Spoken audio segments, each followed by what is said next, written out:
Good evening and welcome to the Sound Off program. My name is Linda Kirker. I'm the producer and the host of the show, and I thank you so much for tuning in tonight.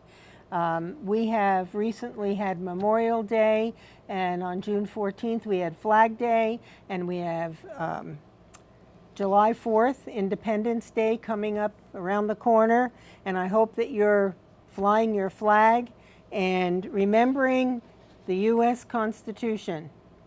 If you don't have a copy, you call me and I'll see that you get a copy. But I'm hoping that you have one and that you will share it, review it, talk about it with your children, your grandchildren, your neighbors, whatever, because this is the supreme law of our land, and it is being run over by our government. And the only people who can change that and stand up for the rights we were given and the republic that we were given. We are not a pure democracy in this country. We are a democratic republic, a constitutional democratic republic. And what that means is a pure democracy is where the people can vote and they can make their decisions, elect the people they want to elect. But from that point on, the majority wins and they can do what they want because they don't have a document like this that controls the government. Our founders were afraid of government becoming too large, too powerful, too controlling, too costly, all of the things that we're facing today. And so we have a government of we the people. And unless we understand what our government's about and how empowered we can be if we stand up and speak out and know about this document, I can't tell you how important it is because this country is on the road to disaster. We're on the edge of a cliff. This country, our United States, needs a spiritual and patriotic awakening, a reawakening. We are a constitutional republic, so I ask that of you as a personal request. Make sure you know what's in this, and then when you vote for people, you make sure that what's important to this state and this country and our future and our sustainability, and I hate that word, but our sustainability as our future is going to depend on you. You're important. With that, I would like to introduce my guest who's been on the program before. His name is Michael Lannon. He drove all the way up from Rutland tonight, and he also has a cable TV program down in Rutland.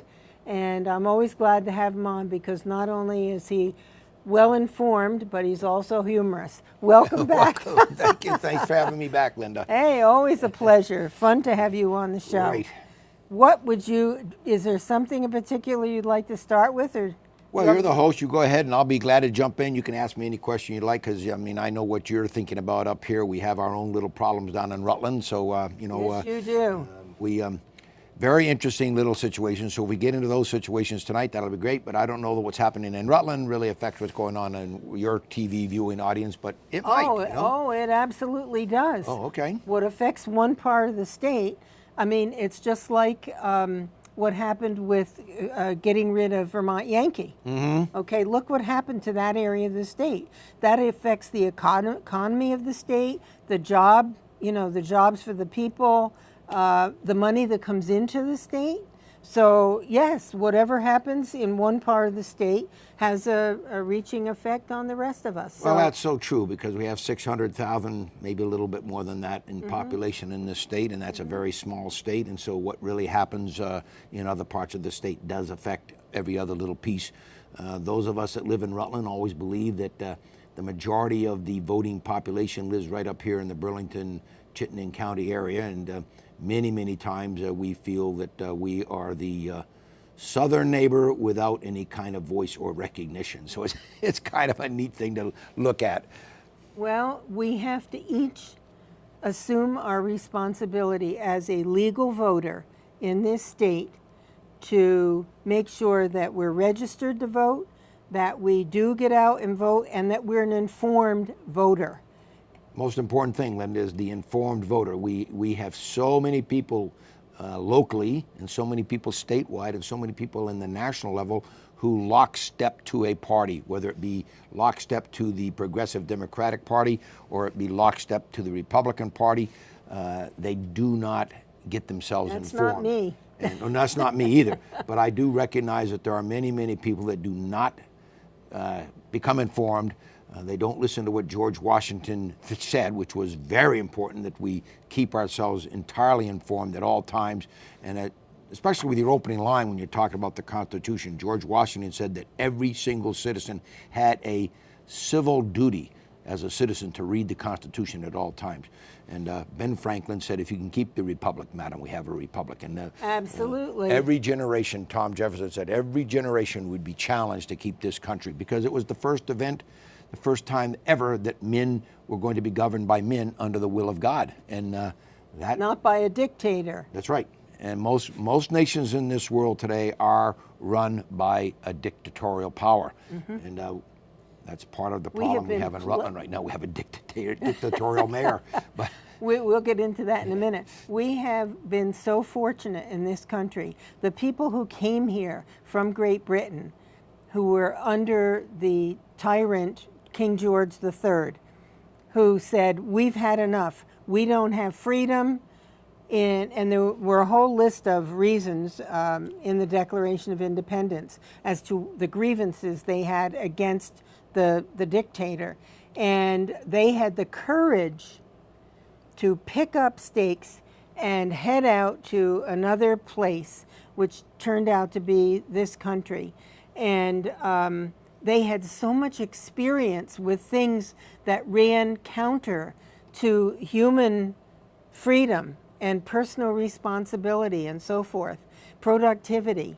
And they did everything they could in this document, our foundation of freedom, to ensure that we, the people, would have the freedom that is outlined in this document. And now, today, we are giving it up more and more every day, because we allow people that we've elected to disregard this document without an outcry. Well, I don't know if you haven't read the document, there's no outcry because you don't know what's in it. And so I often explain it this way. There's an old experiment, I don't know how true the experiment is, but if you take a frog and you put this frog into a very slow melting pot, it does not jump out. It just melts itself slowly dies. It just sits like there and dies. Doing. Exactly. If it's very hot, very fast, the frog jumps out. So we're not very hot, very fast. I've been in this world for 72 years, and I can tell you over the last 60 years, I've watched it slowly slip away. And I tell my friends I hope to just get off this earth before it all collapses, but that may not occur, because we're really $10 trillion away from being at the abyss and over it, so that we never can come back. That's the economic line that they're talking about in indebtedness. We cannot come back. I think at 20 trillion, did I say million? It's trillion. Yes. At 20 trillion, we're in deep, deep trouble. Your children, your grandchildren, and their children are going to pay for this. People talk about they can't pay for college. Wait until you try to pay for this debt and how we're going to get out of it. They're going to be asking, why did you allow this to happen? And the answer is, because I didn't pay attention, I didn't get involved, I didn't watch what was happening, and I didn't do my part to preserve the freedoms that we were given. Well, a part of that frog in the pan is that water will be boiling, but the people that put that water in there to be boiled, they won't be here. So the accountability, sustainability, you hate that word? Well, the accountability piece is not in America at all anymore. So the Founding Fathers would be ashamed, because the Founding Fathers had disagreements. Of course they did. They did not sit in the same room together and believe in the same things. They battled. They had to literally sit and compromise. And Benjamin Franklin, they got into such a heated battle one day in the topic of the Constitution that Ben Franklin stopped the Philadelphia Convention, and they went into another room outside of the room where they were debating and had a day-long prayer session. Yeah. And they came back and they compromised. They checked their egos at the desk, and they literally compromised and came up with the greatest legislative body ever conceived by man. But it was based so strongly on the Judeo-Christian precepts. Principles. And today, if you just take Amendment 1 of the Constitution of the United States, if you're not sure what that is, Amendment 1 has 5 tenets in it, and those 5 tenets were placed in that amendment in the order of priority, and they are very quickly just stated. Number 1 in that is freedom of religion, then freedom of speech. After that is freedom of the press, and all 3 of these are under attack. Freedom of assembly and freedom to complain. Those are the 5 tenets in just Amendment 1, and they're all under attack, and almost all of them are gone in the way they were originally intended. You go out and try to complain about the government today, tenet number 5, and see what you get. Well, I've been getting phone calls. This is another thing, folks. I understand that there are others who have been receiving phone calls saying that the IRS is suing you. I've had 3 of them now, and that they need to hear from me or my lawyer promptly. And then they give me a number to call. It's such a joke. It's a scam. It's a scam. So if you get those calls, whatever you do, don't call the number. If you want to call someone, call the Attorney General's office, maybe. Well, that's where I would go, but I can guarantee you that the IRS does not make phone calls. No. Matter of fact, you try to call the IRS and see how easy it is. Oh, yeah, but they don't make phone calls. Why would somebody be doing that? Well, they're trying very hard to get you to cough up your Social Security number and or your credit card number and pay off what debt you don't owe. Yeah, exactly. There's so many people out there that try to scam anybody and everybody, and you've got to be diligent. You've got to know that these kinds of things are going on. You just can't be suspicious. Be suspicious of everything. Well, let's touch just lightly on the scenario that's going on down in Rutland with your mayor. Well, the mayor, for whatever reason, decided it would be a good idea to contact the refugee resettlement program up here in the north in Burlington. I'm not sure if they contacted him or he contacted them, but then under the guise of secrecy, he went ahead and signed documents that would allow 100 refugees starting in October to come to Rutland City, unbeknownst to other than the chairman of the board, William Knott. All the other chairmen of the board and the entire legislative representatives of Rutland County knew nothing about and the this. People. Oh, the people knew nothing, absolutely nothing. So the uproar now in this world of corruption, and the word corruption means the division of a society that is together.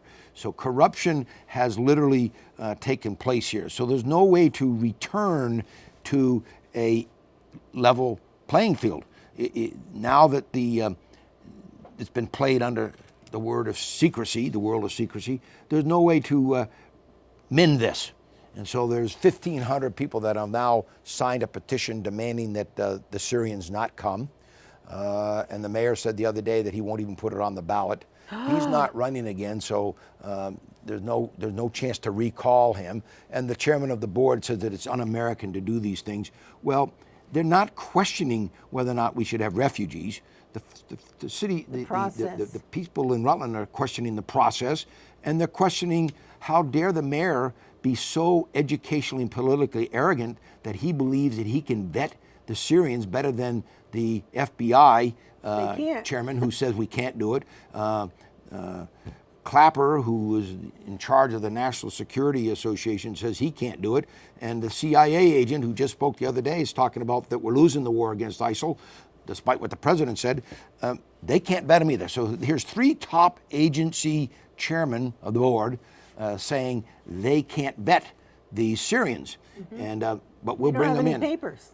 Well, there's a wonderful article written today by Michael Patrick Leahy, who has done a tremendous amount of research on the refugee situation and disease. I don't know. I've got to go back home now and research this, but en route to this show today, I heard him talking about the research that he's done, because I was shocked to hear this. Refugees in the United States coming in, they don't go to Ellis Island anymore, where they used to be vetted, and then also checked out for any diseases that they might be That's being another brought problem. in, and they would be incubated. No, they come right in, and now we have a rise of tuberculosis. We have the mumps and the measles and rubella. We have all kinds of The Zika diseases virus. that we thought had been eradicated in the United States. They're all now back in play. And I noticed in Boston that there's a TB case in Brookline tonight. So from a refugee. So we have to be diligent. Nobody wants to stop refugees from coming in because we're a society of immigrants. But I sure don't want to have next door to me the guy that's got the automatic weapons that's going to go down to my local school and shoot everybody. And everybody thinks, well, that's, again, Second Amendment, Stop the Gun Act. No, stop whoever's coming in here that's got that kind of a mindset, mindfulness. The thing is, stop them. we have immigration laws. No kidding. Enforce them. That will allow, I think it's 1.5 million people coming into this country a year. But we're not paying any attention to those laws, nor do we protect our border. Well, the agents on the border have been told to stand down. I noticed very interesting that for the first time ever, a federal agency has endorsed the Republican candidate who appears to be going to be Donald Trump. But they have been told to stand down and not enforce our law. That's outrageous. Okay, and That's our government. right, that's the government taking They this little thing sued- called the Constitution and just throwing it out. I think it was the Department of Homeland Security, or maybe it was the Attorney General's office, I'm not sure. But there was our federal government suing the states that were enforcing immigration Right. laws. Right. The AG's office at the national level has become, over the last 8 years, 7.5 years, quite frankly, a joke. And they're supposed to work independently, even though they're politically appointed by whoever the president is. They're supposed to work independently of the political process, and they're supposed to enforce the laws of the nation. I found it very interesting that Janet, not Gellin? Janet, what's the name of the Attorney General? I've forgotten her name off the top of my head, but it doesn't matter because she took the press demanded that the Orlando shooters texting and emails. We're here for you, she says. Right, and that they would release them, but they redacted them, and then they changed it where the folks that were in being shot, the survivors have all said he was yelling Allah Akbar, and so the report that came out today has the word God in it, not Allah Akbar, but God. So not only did they edit it and redact parts of it, but it's such a common thing. People are being lied to, and it's like the frog in the pond. It's just slowly but surely being warmed up until it's too late and you're boiled. And that's what's happening. People don't, people that are listening to this show tonight are probably saying, well, gee, I didn't hear about that. You have to really stop and listen to every kind of press. In the morning, it's crazy, because in the morning, I look at MSNBC News, Joe Scarborough, and I look at Fox, and I'm clicking back and forth because I'm trying to find who's telling me the truth. Who's telling me the truth? So I've got Fox News, who most people will say is to the right, and you've got MSNBC, who most people say to the left. And many times their stories are completely different. And it's like, okay, now as a citizen of the United States, I have to go and find out what's truthful, what is right. And sometimes MSNBC is right. Sometimes Fox News is right. But very seldom are they both in the middle, which is crazy, because that's where we want to be. To be smart like the Founding Fathers, we have to basically get ourselves into the middle. Well, don't they have an obligation in their reporting? If you were objective reporting, you certainly would. Certainly George Orwell, who wrote the book 1984, go back and read that book, because it's all the things that he talked about are now true. He would tell you that the press has an obligation to be objective, but the press is very subjective today, and it's very, very much slanted to the right. It's interesting to see that the Rutland Herald... To the right? I'm sorry, to the left. Good point. Very, very much to the left. And The Rutland Herald today announced that they are only going to be publishing 4 days a week now because they're losing subscribership. So the fastest growing newspaper in the country, and how long they will last because people are getting most of their news off the internet, and that's suspect because that's all over the place. Who knows what you can believe there. But the Wall Street Journal has both sides of the story being printed.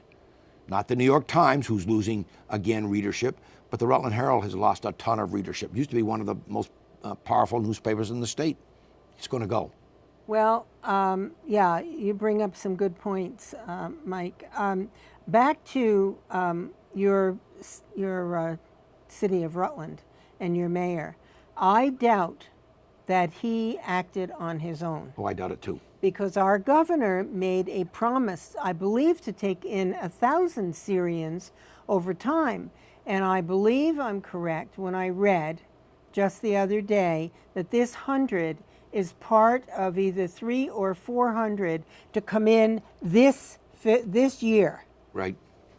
Between now, October and the end of the year. Do you know that 26 states have refused to take in Syrian refugees? Well, you know, people, the Why? press vilify What's wrong Donald with Trump. us? Well, because we are a very progressive socialistic state. That's why. And so we have probably been promised the sun and the moon and the stars to accept these refugees. Over the long term, how does that, bringing in people who don't understand or accept our culture, who likely don't know our language.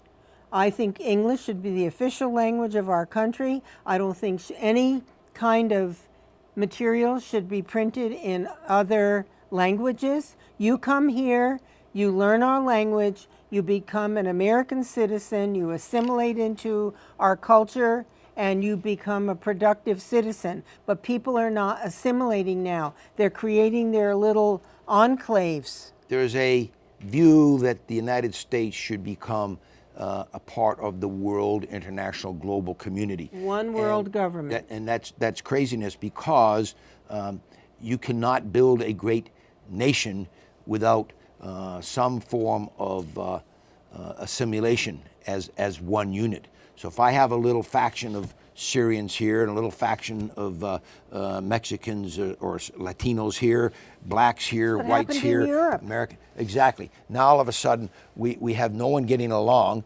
Everybody believing that they're in their little fiefdom. Multiculturalism divides. It will destroy the nation. And and I'm not so sure that we haven't got that actually happening on the left. That's most people that are watching this show don't even remember who Nikita Khrushchev is. But Nikita Khrushchev, who was the premier of the Soviet Union and had come out of the Stalingrad in the World War II, he basically said that he would destroy this country from within, and it had already started. Mm-hmm. And he said he would start it with the education program. He would infiltrate the press with journalists who believed only in the position of the left, and he's done that. Mm-hmm. And Lenin, who started communism, believed that the first thing you had to do was attack the people's religion. Get them away from this opiate called religion. Well, the value system, tear it down. The morals, tear it down, and then culture, everybody exactly. Then everybody respect. Everybody would then have to respect the culture of the government. The government would be the preceptor, the tenant giver, and that would be the God. And that's where we're headed. That's where we're headed. And people don't realize that because it's that slow boiling of the pot. And people, well, I can tell you right now, if you look at the churches in Vermont, I don't care what denomination you are, if you're a Christian member of one of those churches, just go to Sunday Mass or Sunday church service, and you're going to find out that most folks that are in those pews are 50 and older. Well, no young people. I can take one exception to that I know of, and that is my church, the Assemblies of God, Church of the Rock in St. Albans. I finally found my church home after all these years. It is filled with small children. Good. Babies in the nursery, little toddlers running around, high school students, the college students come back. We just had a celebration of the graduates. The church is very involved in the community. but it's a family church. You'll see, I'm one of the rare ones with the white hair. Well, that's great, because you want to hear that kind of It's wonderful. spiritual awakening, as you were saying, that spiritual, patriotic, political awakening is going to happen in America, because if it starts in one little church, maybe it'll spread out. You know, the church isn't political, but there are values there. Okay. The political value structure of the Judeo-Christian The family. founding fathers are there. The family, they're all there, not the state. And we have a woman that's running for president of the United States who wrote a book. Literally, it takes a village to raise a child, and people just look at that title and they think, oh, that's so wonderful. Read the book, and you find out what she's talking about is that it takes the government to raise your child, and that the government should be involved with your child from the time that child is born until they decide as a government what your child shall do, because that would be based on some kind of a testing system. Absolutely. And our children are not going to do a very good job in the testing system, seeing that we are scoring right now 35 in the world of the free world. Yep. And very interesting stuff. Why aren't people up in arms? People don't pay attention. Some people will be watching this show tonight. I don't know what your numbers are here. I have a pretty good following in Rutland, but it's nothing like, let's say, a large TV show like Family Feud or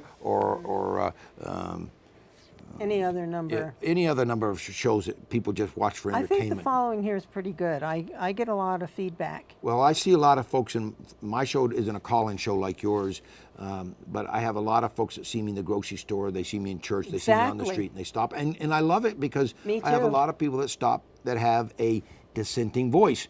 And I always tell them, please come on the show. Well, some people Let's talk do, about but, it. right, some people do, but most people say, no, I don't. Well, okay. Washington, Jefferson, Madison, Adams, they all said you have to stand up and literally. Speaking of callers. Speaking of callers, welcome. Welcome to the show, caller. What's on your mind? Well, I'm sitting here watching, enjoying your show, enjoying the dialogue, Thank you. and I have to say it's been a while since I've seen you. But This is Marianne. when I think about it takes a village to raise a child, going back to my days, I am an adopted daughter of Vermont. I was not born and raised here. So you're But a Flatlander. I can relate to not Hillary Clinton's idea of it takes a village, but to the back in the day kind of it takes a village, which simply meant, as I was growing up, that in addition to your parents watching out for you and your family watching out for you, it was also the neighbors that watched out. Everybody's eyes were on the children, But that was wherever they were. That And was- if they were became in difficulty, they were assisted. If they were doing something they shouldn't be doing, it was addressed. Parents were notified. There was none of this nonsense of, well, how dare you say anything about my child? Right. It was a completely different kind of environment, and it was a very caring, I think, environment. And I was that- born and raised in a large city, and my recollection of It Takes a Village was a very positive one in the sense that it didn't involve the government at all. It had nothing to do with the government. It had to do with neighbors and people who were caring, people who looked out for each other and for each other's children, and who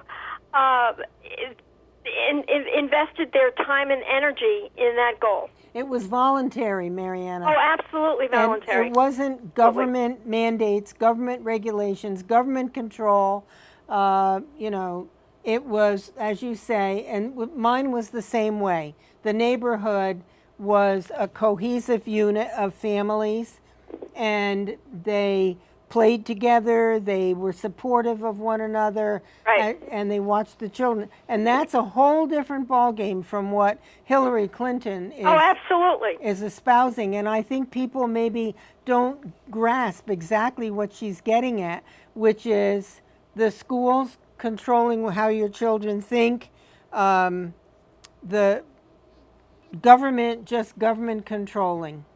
Well, I can tell you that I was born in Burlington, Vermont, and then I immediately moved 18 times in 21 years, and most people think I was an Army brat. Nope, my dad was shutting down woolen mills, and we were all over the country, and in every little community that I lived in, city as well as little rural community, what you just described is exactly what was happening. The neighborhood was watching out for the neighborhood kids. Yes. We didn't dare violate the moral code of the neighborhood, which was to destroy property or to do bad things. As a matter of fact, as you probably were raised, and if I had a problem in the school, mom and dad were called, and I'd best be on my best behavior getting back home, because I knew mom and dad were going to first take the teacher's word, probably punish me severely, and then say, now go back to school and do the right things. I think it's all that changed. That was a time in which the last thing you wanted to hear the teacher say was that the teacher or the principal was going to have to get in touch with your parents.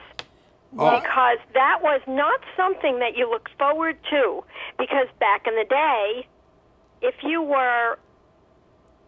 there was an issue, it was not that the problem was the teacher.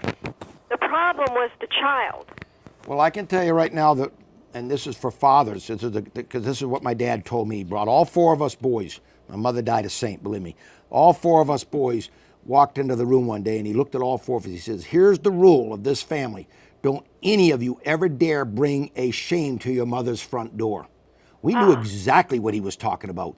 And from that moment on, we were very cautious about doing things that would bring shame to my mother's door. And if we had, I don't know what he would have done, because we never did. But I just had that sense when he was telling us this, that if we did this, he'd kill us. But this is family expectation. Oh. It's living an example, a lesson that your children can emulate. But we don't have enough of that today. And I personally, if I can connect this to the schools, it seems like the schools are afraid to discipline. I think the expectations should be very high for every child. Whatever their learning ability is, we should expect the best that they can possibly give, because that's going to help them in the long term. Well, the schools are afraid of being sued. They're afraid that that they'll say the wrong thing to Johnny or Janie, and Johnny and Janie will then go home and literally embellish what actually happened. And that does happen, and it's unfortunate. When I was a boy growing up, you went into that classroom and you were expected to have a mindful learning session. And you weren't expected to walk out of that classroom. As a matter of fact, Marianne, if I went home and told Mom that I had learned nothing that day, she would open up a book and say, fine, copy this. Right. That's right. Well, Copy this.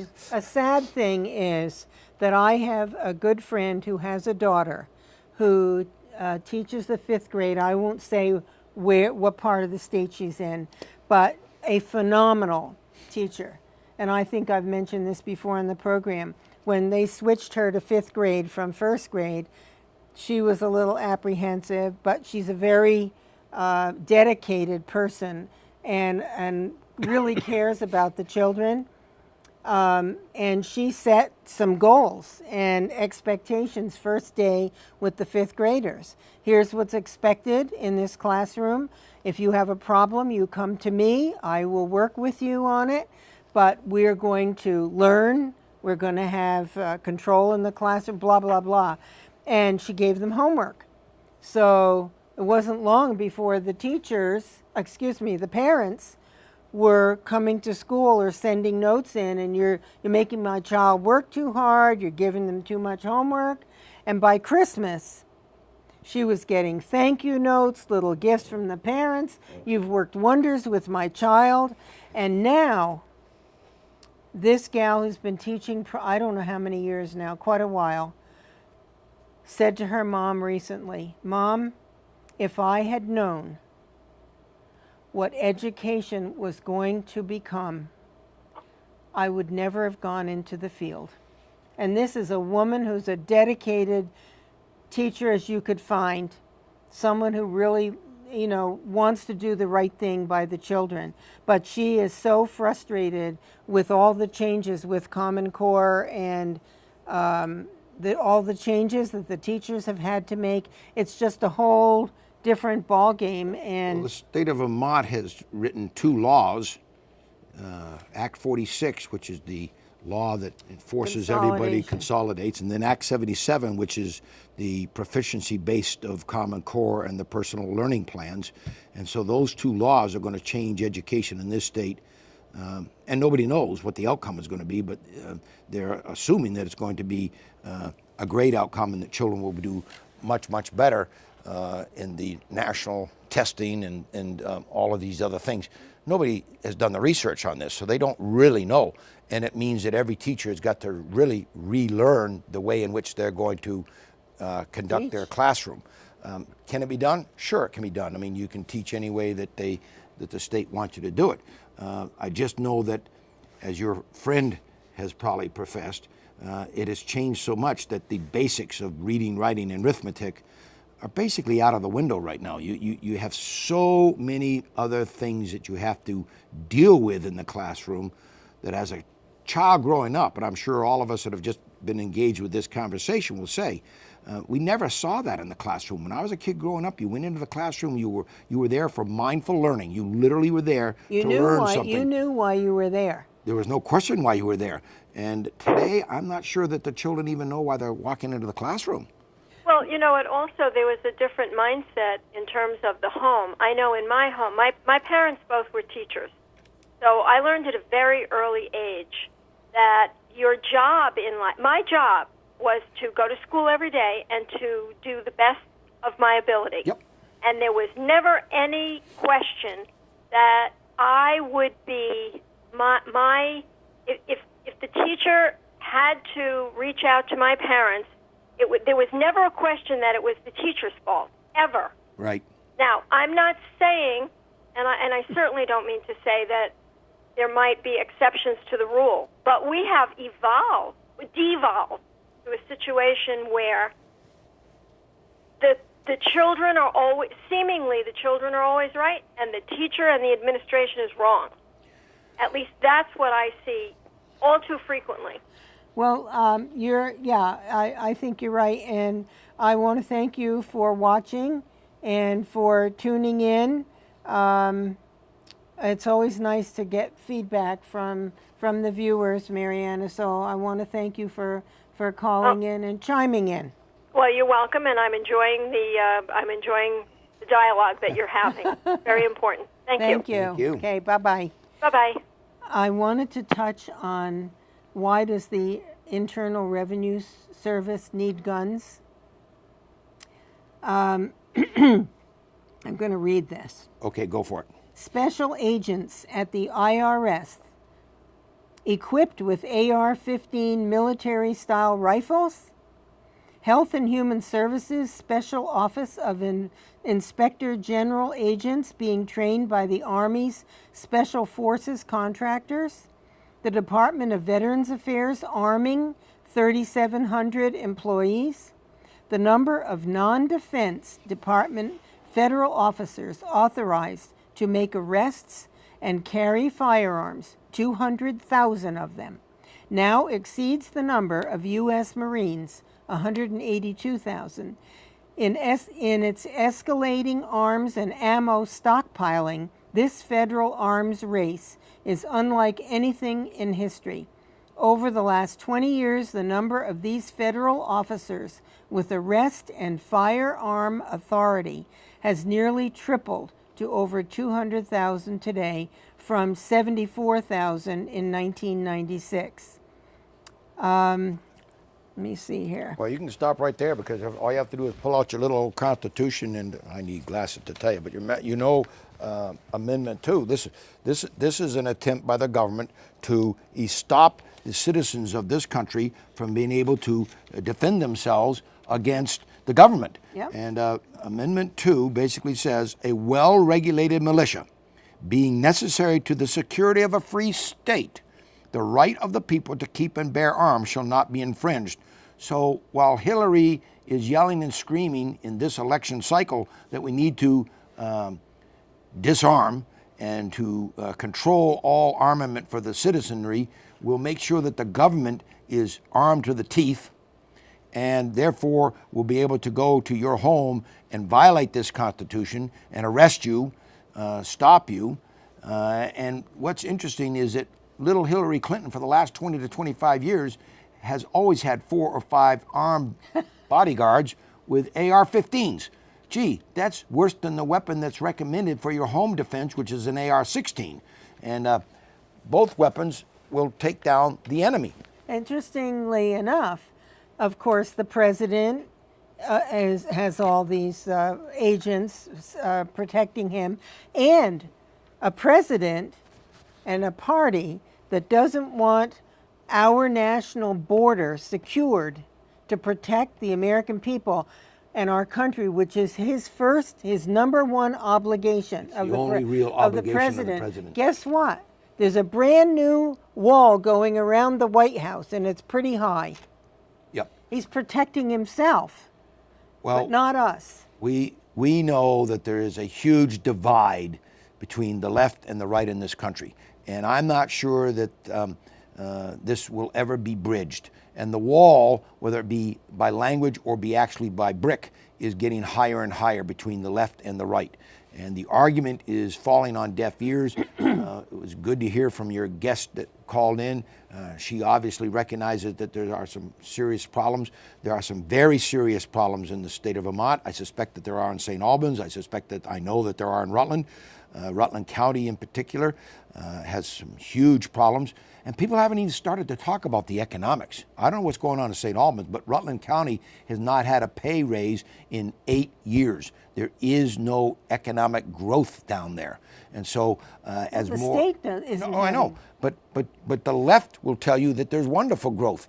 Well, gee, as I recall, the major coffee maker in this state, up to Waterbury, laid off 100 employees the other day. GE isn't hiring anybody down in Rutland. If GE should ever leave Rutland, that city is done. And there's always rumors there that it's just one more contract away, one more contract away. Nothing being done to try to be innovative or inventive of bringing in something new. No. Or being supportive of those who are here. Tax the businesses to death. Excuse me. So all these kinds of things, that's going to be the number one issue in this next national election, the economy. It's not all, immigration is going to be in focus, but if Trump focuses... Well, immigration greatly affects the economy. Oh, absolutely. But if Trump really looks to the economy and stays focused on that, he'll destroy Hillary, because Hillary cannot defend the president's positions for the last 7.5 years. She can't do it. And when you look at what's happened... She can try. Well, she can try, but the average American... You and I, Linda, are average Americans. We make average middle income income. There's been many times in my lifetime that I live paycheck to paycheck, and most Americans live paycheck to paycheck. That's true. Those watching this show tonight know that that's about. We're not sitting with a silver spoon in our mouth. That's most Americans. We recognize whether or not we are actually gaining ground in our own personal lives and our own personal pocketbook. And when we realize that we're not, we have to make changes. And I believe that you will see that the American public is not going to listen to the press. They're not going to listen to anybody other than their own personal pocketbook. And it doesn't take long for mom and... It's what you're living that touches you. When I sit at the dining room table with mom and dad as a child and listen to dad and listen to mom, understand, my mother had what we call the envelope system. My mother did too.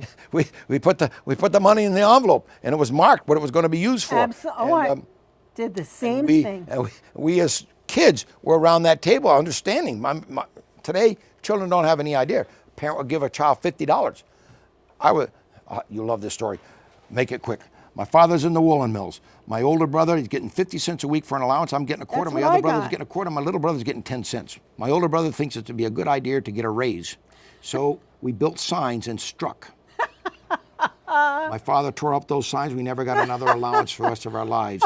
He said, "You will learn to earn your money from this day forward." Had to do. And so we did. So we never got an allowance. And It was amazing. My brother made a huge mistake, but he learned quickly that wasn't going to be the way my father was going to allow that to happen. He was ruling the roost. He was teaching you. He taught us quickly that you go out and earn your own living. My mom did the same thing. Yep. I want to, just to give folks a clue of how this, what I just read, I want to add a few more things because it will stun you. The Department of Veterans Affairs, which has 3,700 law enforcement officers guarding VA medical centers, spent $11.66 million. It spent more than $200,000 on night vision equipment, $2.3 million for body armor, more than $2 million on guns, and $3.6 million for ammunition. The Animal and Plant Health Inspection Service spent $4.77 million purchasing shotguns, 30-08 or whatever they are, caliber rifles, night vision goggles, propane cannons, liquid explosives, pyro supplies, buckshot, LP gas cans, all kinds of stuff. The Environmental Protection Agency spent $3.1 million on guns, ammunition, and military-style equipment. The EPA has put nearly $800 million since 2005 into its Criminal Enforcement Division. The Food and Drug Administration, FDA, employs 183 heavily armed special agents.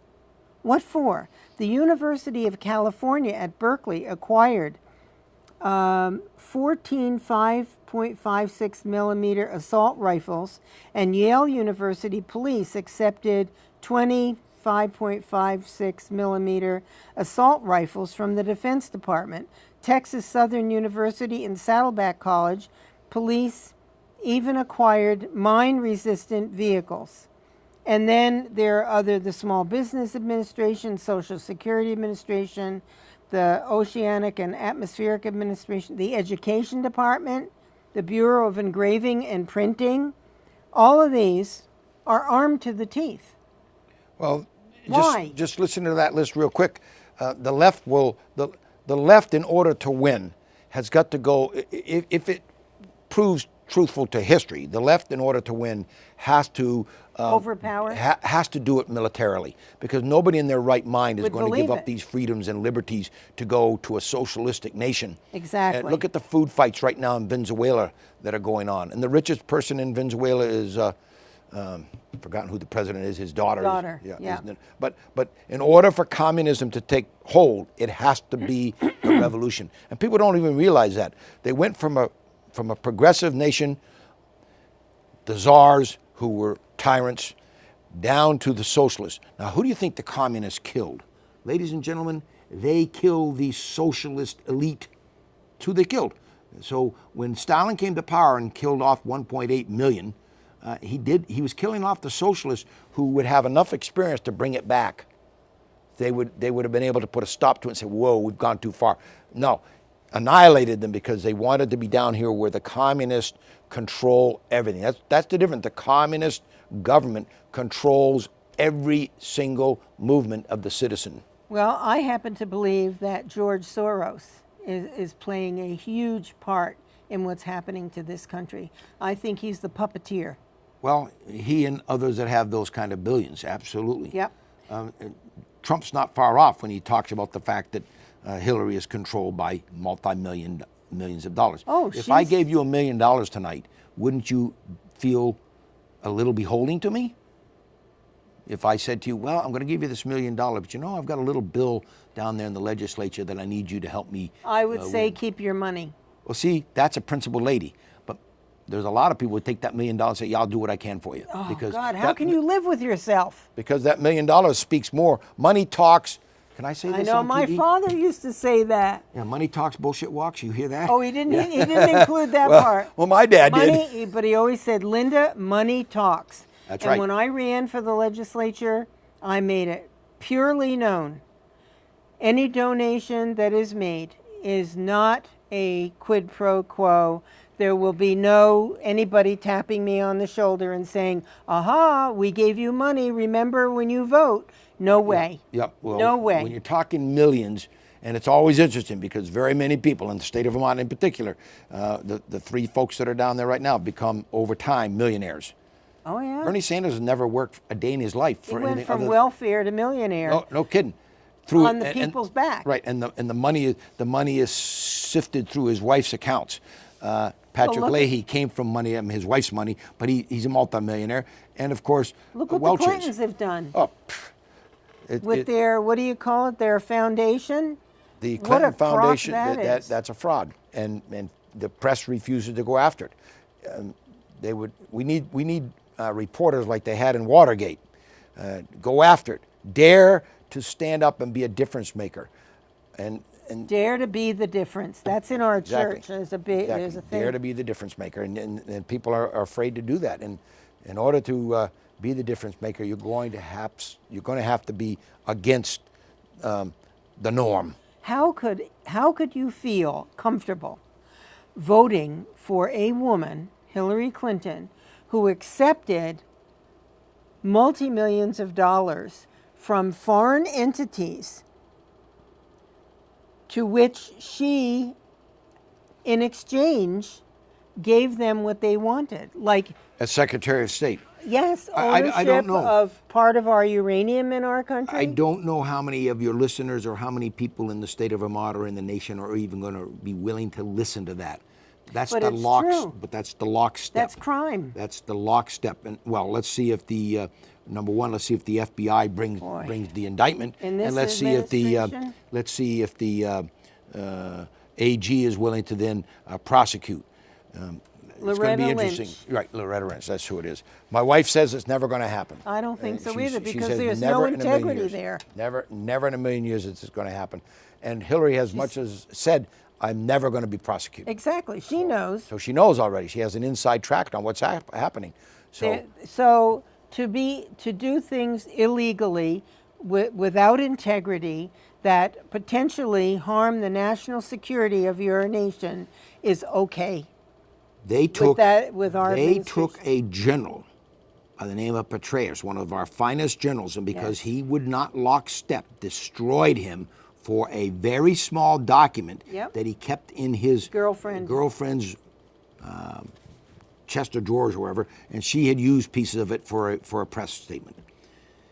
That is minor compared to what Hillary Clinton has done. Yeah, she it's jeopardized minor. our national and it's security. Like, holy smokes. But they came down on Petraeus in less than a year. They had it all investigated, and he was out and a felony. Minuscule compared to the danger that Hillary Clinton put our country in. No kidding. And problem she's is just out there. The problem is that she is Secretary of State, and that 30,000 emails that she's deleted, somewhere along the line, the President of the United States is complicit. Absolutely. And therefore, the President is not going to go down with her, or she's going to say, if I have to squeal like a pig in a courtroom, I'm going to squeal, and you're coming down with me. Yep. I'll bring you down. She has him right by the. Yeah, I think that's true. I do that's too. my belief. It's mine too. That's why, because there's not a transparent administration, people are going to believe this, whether it's right or wrong. That's that conspiracy that instantly comes because there's no transparency. Well, there are so many problems. There are so many things that are going on in this country, executive orders by the president that run against the Constitution, the people's Constitution. And nobody's stopping him. There's only two ways to stop what's going on in the nation, and you just read part of it. Arm ourselves to the teeth because we're going to have a military revolt. That's the revolution that the Founding Fathers warned us about. And then we have the power to vote in the voting booth every 4 years. That is what the Founding Fathers said we should be doing. That is the revolution every 4 years. Actually, it's every 2. But for President of the United States, it's every 4 years. You have that right. But so many people don't do what you've just done. I'll bet you there's very many people that are watching this show tonight don't have a stack of paper like this that goes down through the political spectrum of what's going on. Just take the economy. Who was best for the economy over the last 8 years? Which legislators, which senators, which people are actually working for you or down there greasing their pockets. You got to look that up and take a look. Which president? It takes work. Now here's the worst thing, and this is the biggest problem that we're faced with in the nation today. We are going to have anywhere from 2 to 4 Supreme Court justices in the next 8 years because they're getting too old. Ginsburg is going to either retire or die in office. Yes. Others are going to retire. And what are we going to do? It's so fraught with corruption down there in Washington that we're not even going to present anybody until after the election to replace conservative Judge Scalia. And after Scalia, there's going to be 1, 2, 3 to go. Whoever is president of the United States is going to appoint the next Supreme Court justices that is going to affect this country over the next 60 years, an entire generation. So if you want to remain conservative to the Constitution, you'll be free American. You'll be voting very carefully in this election. If you want to vote where very few of the constitutional precepts are allowed anymore, you'll be voting for the liberal side, the progressive agenda. And bye-bye country. They will destroy this Constitution. Which destroys the country. Barack Obama has said it many, many times that he believes that the Constitution is an old farts document and that it should be changed. It's a living document. It should be changed as we go. No way, Jose. Thomas Jefferson, who is the founding father of the Democratic Party, said it was to be looked upon as the binding document and to always go back to the original intent. Go back to the original intent. When in doubt, go back to what we meant. But you see, people who don't want laws that they have to abide by, who just want free reign to do whatever they want to do, they want flexibility to initiate whatever wheel turns, by whatever wheel turns they're thinking, are the same people who maybe don't discipline or train their children. There's right and wrong. There's good and evil. There's good and bad in this country. And there are things that are okay and there are things that are not okay. And we have a culture. We have a moral standard. We have a binding supreme law of the land that protects the people of this country. But when we bring in more and more people from without who do not respect the foundation of this country, we are bound to lose our rights and our freedom. Well, you're absolutely right. It's a great way to end. You opened it up with the Constitution. We can end it out. We're coming up to the 4th of July when people will go out and have hot dogs, hamburgers, relish, and mustard, and have a good time waving their flag with probably very little understanding of what it cost to get there. And we didn't even talk about the military and the it's being decimated, tying of their hands and refusing to allow them to do the duty that they have been sworn to do. I know, they're controlling what they can do under warfare. It's not good. It's terrible. So we've got a potential change coming in the country in 2016. Currently, I'm going to vote for Donald Trump. Me too. I'm not particularly fond of everything he says. Me either. But guess what? I'm not at all fond of the polite, politically correct conversation that I hear out of the President of the United States and out of Hillary. So which way do I look? I'd rather be not politically correct. I'm at the point in my life where I'd rather hear someone say, this is the way I see it, and be truthful about the way he sees it, than to listen to a whole pack of political talking points that have, I couldn't believe it the other day. That have failed. There were 1 minute. 3 candidates the other day, Hillary, Barack Obama, and Kerry, who all had the same talking points at the exact same time. That's what they do. And they read them basically the same way. It's the same way that the communists in the Soviet Union used to win in gymnastics. Never defeated. You know why? Because they would have every coach in the country with the exact same playbook the exact same day. Thank you so much for coming on. It's always fun. It is fun. And thank you for the phone call. Yeah, we try really hard to inform people who want to know and who are willing to listen and step up and be the American that you have an opportunity to be. So thank you, my friend. Thank you very much for having me. And folks, thanks for tuning in. If you want a Constitution, call me. I'm in the phone book, and I'll see that you get it. Have a great week ahead, and I'll see you next week. Good night.